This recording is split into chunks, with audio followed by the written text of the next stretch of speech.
LTRO was really successful, and it looks like the second one will be similar. Well, is this a tool that you will keep in your toolbox and may apply later on? Well, the second question, these are, I would say, non-standard monetary policy measures, so they're temporary in nature. Because of their size, their complexity, one would certainly not want to pre-commit to have them becoming a permanent feature of our monetary policy. And maybe let me be clearer on this. A well-functioning banking system doesn't need to go through the central bank for its financial intermediation. A well-functioning banking system has the interbank market working and has the senior unsecured bond market working. And it's only because these two markets, especially the first, and now it's only after the first LTRO that the unsecured bond market has shown some signs of reopening. But it's only because of these extraordinary conditions in financial markets that we are doing these special operations, special monetary measures. So I think, so we should always have in mind that once all these financing conditions and banking market will come back to normal, also our special operations will have no reason to continue to exist. What was the first question? Will you hold the bonds in your SMP program to maturity? Well, we have no reason to change this commitment. If we do, we'll tell you. Okay, let's go to the first row and then we will change the block.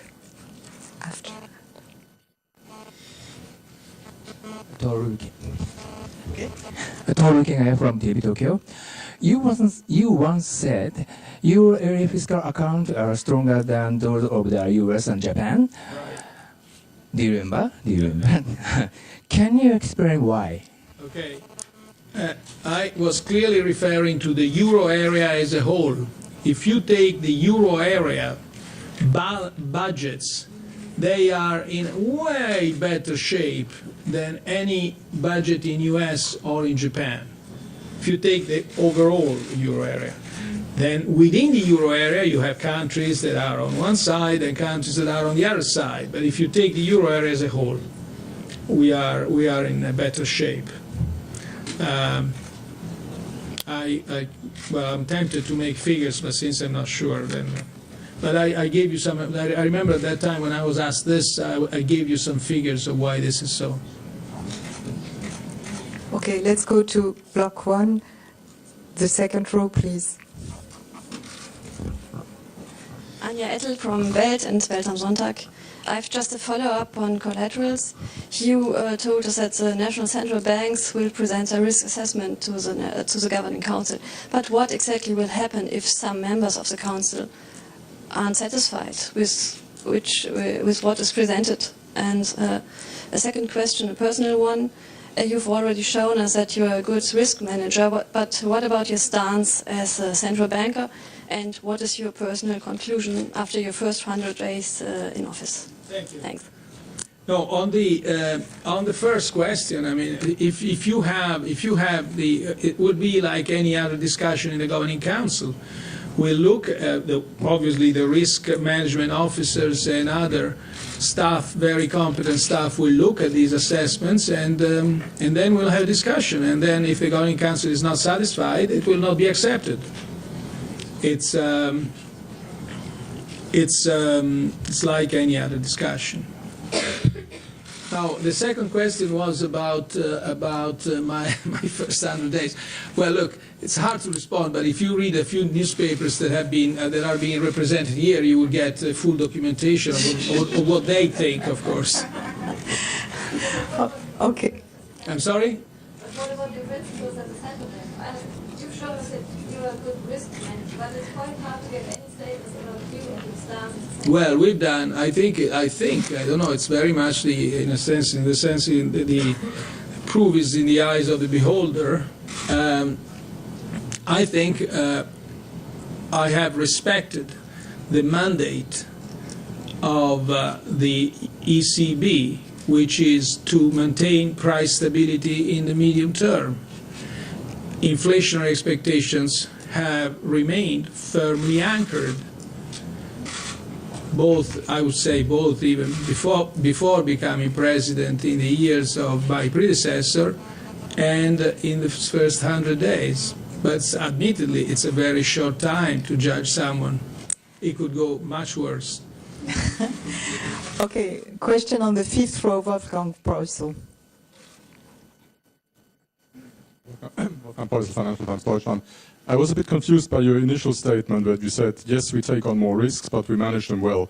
Could you just perhaps clarify on balance, is the Euro system more at risk or less at risk, or is it equal as a result of your decisions? And secondly, could you give us a flavor, please, on how the discussion went on the extension of the collateral framework and the changes in the quality standards? Was it unanimous? Was there a wide agreement? Was there lively discussions, as you called it last time, when the interest rates were lowered? And do you have an appraisal of how much the potential collateral will be extended, can be extended as a result of your decisions that you took today for the banks to take advantage of your, how much in the sum, if you have an estimation? Yeah. We thought, the Governing Council thought that the amount of risk that was taken on board was perfectly acceptable and very well managed. So we take risks with everything. We take risks with normal monetary policy operations. We take risks with LTROs. We take risk with the S&P. We take risk. The important thing is that once we take these risks, we don't judge them to be excessive. And second, and most importantly, we manage them well. And we have full confidence in our staff that these risks could be well managed. The discussion was not unanimous, but it was not particularly contentious. There was a wide agreement, although there wasn't unanimity. The amount, if I'm not mistaken, but here you have to take my figures with a certain kind of grain of salt here. We have about from 600 and 700 estimated amount of credit claims, of which only about 200 and plus would become acceptable because of the strong over-collateralization that we ask for. So you can see how hard and stringent is the selection of these claims. Okay, by the way, Wolfgang, next time check with us before writing, so you also hear another voice. Okay, your neighbor, please, Jean-Philippe Lacour. French publication Les Echos. Follow-up to Greece, as you discussed about the Greece issue during the Covenant Council session. Could you tell me if there is, in the discussion, the priority in the sequence is important, that you have once a PSI agreement and then the measures will be proposed today and you will discuss on your Eurogroup. And once these both priorities are on the table, I mean there are sufficient clear results, then the question maybe of ECB in participation to restructure Greece will then be eventually discussed. So that you cannot rule out from a principle, but those priorities are very important. In the sequence. I think the most important thing about Greece is this agreement. If it has been reached and endorsed by the parties, this is the major thing, really. We always, for some mysterious reason, we always focus ourselves on the need of financing things. We always talk about firewalls, but I think the most important thing really is the reforms that countries make, and we should focus first on that and then on the rest. So that's one thing. The second thing is the PSI. On that, as you know, we are not a negotiating party, but the sort of the vibrations that we get is that the different parties are pretty close to an agreement. The third thing is the gap. There may be a gap, but I frankly don't know how much that is, and we will know more in the Eurogroup. The fourth issue is, what about the ECB? As you noticed, everybody has been talking about what the ECB could do or could not do, what would be nice for the ECB to do, and so on. But the ECB didn't say anything. And so the only thing that I can say today is still nothing. That's, other than what I said before, it's not our intention to violate the monetary financing prohibition. Okay. Thank you. Your neighbor again, and we will change the block, yeah. Ralph Atkins from the Financial Times. Can I just ask a legal question?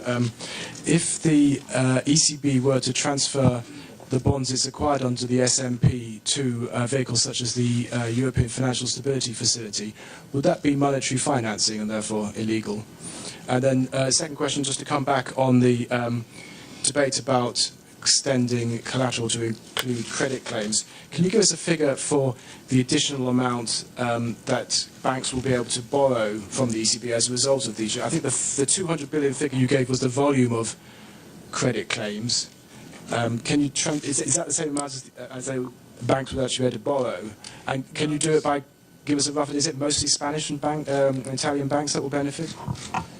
No, by country? Not really, no. We have actually we have no idea who's going to benefit most from these, because it has more to do with the size of the bank and how the interbank market within countries works. Ideally, as I said before, small banks don't come to the ECB, but get their liquidity from the large banks that come to the ECB. So if you have an interbank market that functions, there's no need of these measures. In some countries, however, you don't have an interbank market that functions. So you have the large banks coming, but they don't give liquidity to the smaller and medium-sized banks, but they hoard liquidity. And so you have a further reason for credit tightening. So this on whether that figure I gave you is the amount that banks will be able to borrow, I don't think so, because this figure has to be further polished in various ways before you can actually get the amount banks will borrow. But I can't be clearer than that now. Okay. The lady just...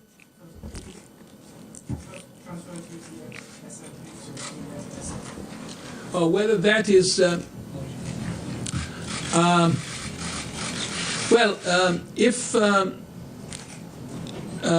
if you give... the FSF is like governments. So if you give money to governments, that's like monetary financing. What? Yeah, but I mean, if you sell the bonds, it depends. If you make a profit, if you make a loss on these sales, this is monetary financing. Okay, the lady in front of Ralph Atkins, and then we will pass to the other block. Thanks.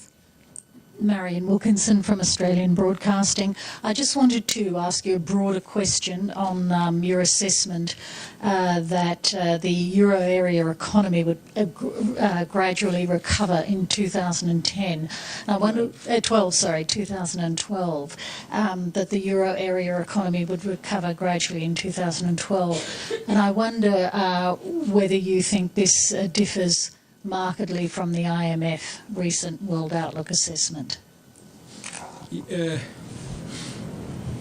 Yeah, it does differ.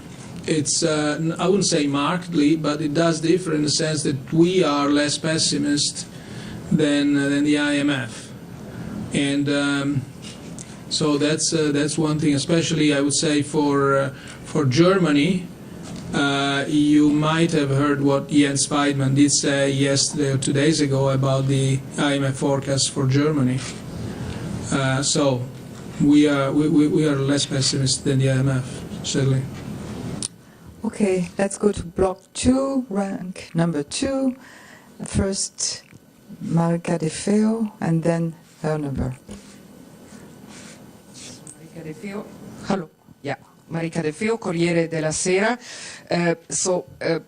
Again, the economy. You were speaking of a mild recession before. are you changing your view now in a more positive